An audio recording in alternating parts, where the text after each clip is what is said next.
खोज भूतिया हवेली की। भारत के एक पुराने गांव में एक हवेली थी जिसे हर कोई डरावना मानता था। इस हवेली की बेहद कई रहस्यमय घटनाओं का जिक्र हर गांववासी करता था।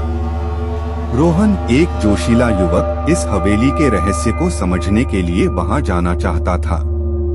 एक दिन रोहन ने अपने दोस्तों के साथ हवेली की यात्रा की। जैसे ही वे हवेली में प्रवेश किए तो वे अज्ञात और अनजान आवाजें सुनने लगे। एक विशेष कमरे में वे एक पुरानी तस्वीर के सामने खड़े हुए। तस्वीर में एक सुंदर महिला थी जो दिल दहला देने वाले तापमान में हंस रही थी। जैसे ही रोहन और उसके दोस्त उस तस्वीर को देख रहे थे तो उन्हें एक घोर आतंक का सामना हुआ। वे देखने लगे कि तस्वीर की आंखें हिल रही हैं और वह महिला उन्हें देखकर हंस रही है। डर से भरे हुए रोहन और उसके दोस्त वहां से भागे, पर रोहन ने इस हवेली की ताकत को समझने का निर्णय लिया। वह अगले दिन वापस गया और एक पुरानी पुस्तक की खोज की जिसमें इस हवेली की रहस्यमय कहानी थी। पुस्तक से रोहन को मिली जानकारी के अनुसार इस हवेली में पहले एक राजकुमारी रहती थी जो एक भूतिया जादूगरी द्वारा बंद की गई थी। जादूगरी ने राजकुमारी की आत्मा को एक तस्वीर में बंद दिया था और तब से राजकुमारी की आत्मा हर किसी को डरा रही थी जो हवेली में आता था।